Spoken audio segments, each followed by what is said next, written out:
Now we're going to look at what's involved in open loop performance. That is, how our system would perform in the open loop given that we have certain closed loop constraints. So here again, we wish to translate the kind of closed loop constraints we talked about in the other lecture and see how that would look in terms of the open loop constraints. We saw that the kinds of things that we were working with involved K, our controller, and so we want to know what the function K is going to be like, needs to be like. So notice that when generally in a lot of those formulas that we saw P times K. So first we need to find out what's going on with P times K, and then we need to kind of like extract out the P and see what's left with K. So clearly the controller that we end up with is going to need to be a function of the plant, which obviously makes sense. All right, so recall that we had that the largest singular value of the sensitivity function is 1 over the smallest singular value of this quantity, which is not the sensitivity function. Okay, and so if the smallest singular value of this product is much greater than 1, then we will have omega in this range, then this quantity will be small. So if this is large, then the smallest singular value will be large. 1 over something large is something small, and so that's where this inequality comes from, or this the kind of thing that we're looking for. We need this to be small in this frequency range. So we need this, the largest singular value, the smallest singular value of P times K. We need that quantity to be large, greater than 1, much greater than 1. So that's something that we need. Then with the complementary sensitivity function, we have this quantity. So if pk is invertible, if it's square, we can actually write the this quantity, which is the sensitivity function, we can write it this way. And so I plus this quantity inverse. So for rejection of noise,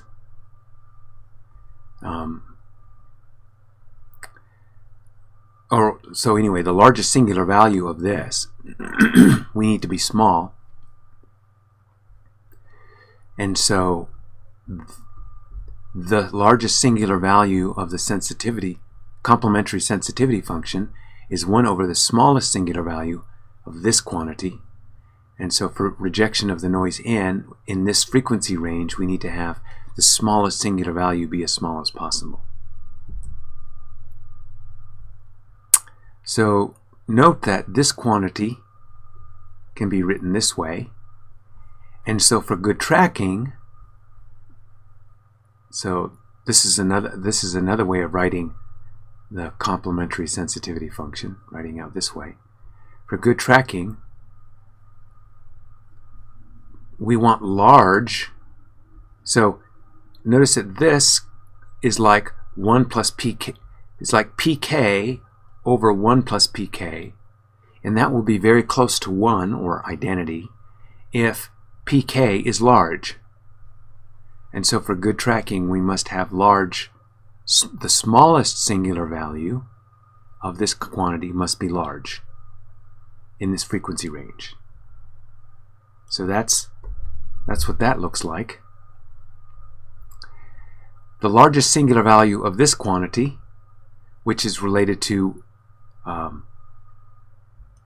good tracking, we can go through and show the largest singular value can be written this way. Okay, so that's kind of a crazy inequality. the largest singular value of k divided by the smallest singular value of this 1 plus I plus kp. And so if we take, we can go through and show that this quantity here can be written this way, which, you know, there's obviously a lot of stuff going on in order to get from this quantity to this quantity. But if you look at this, so if you can make this quantity large, that will make this quantity large. And so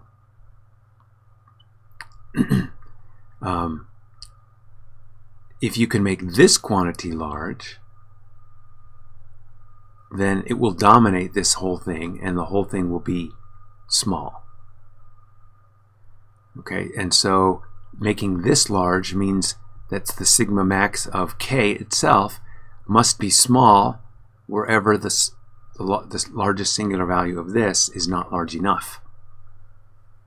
Okay, and so graphically what that would look like, so here's the largest singular value, here's the smallest singular value. So if you plot this quantity,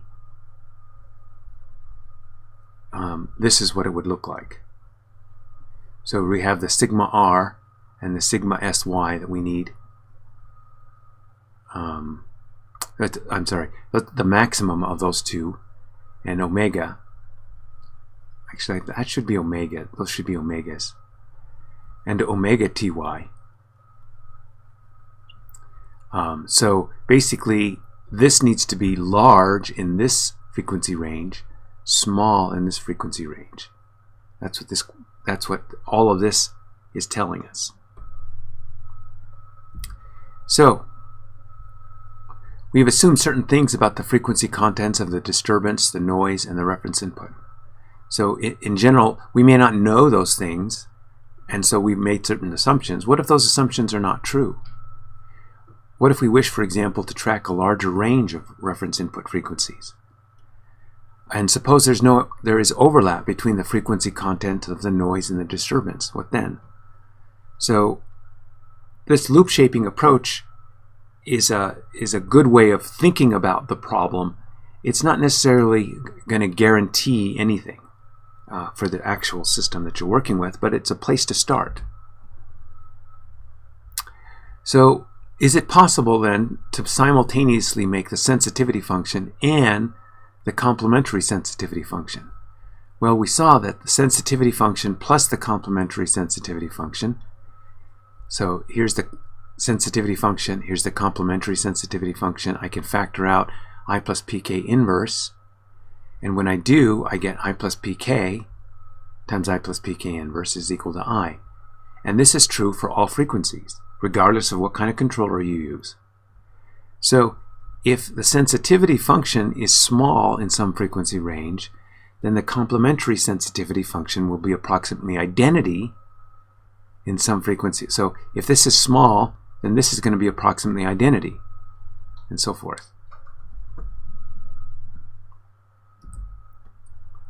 So in summary, analyzing a closed-loop system involves two transfer functions, the sensitivity function and the complementary sensitivity function. To ensure tracking and disturbance rejection, certain frequency characteristics are needed. In general, the controller must supply what is needed in the loop that the plant does not supply. In other words, we saw that if P itself was not large enough, then K had to compensate so that the overall result was what we needed. So these are some summary thoughts on loop shaping. Stay tuned now for some practice problems.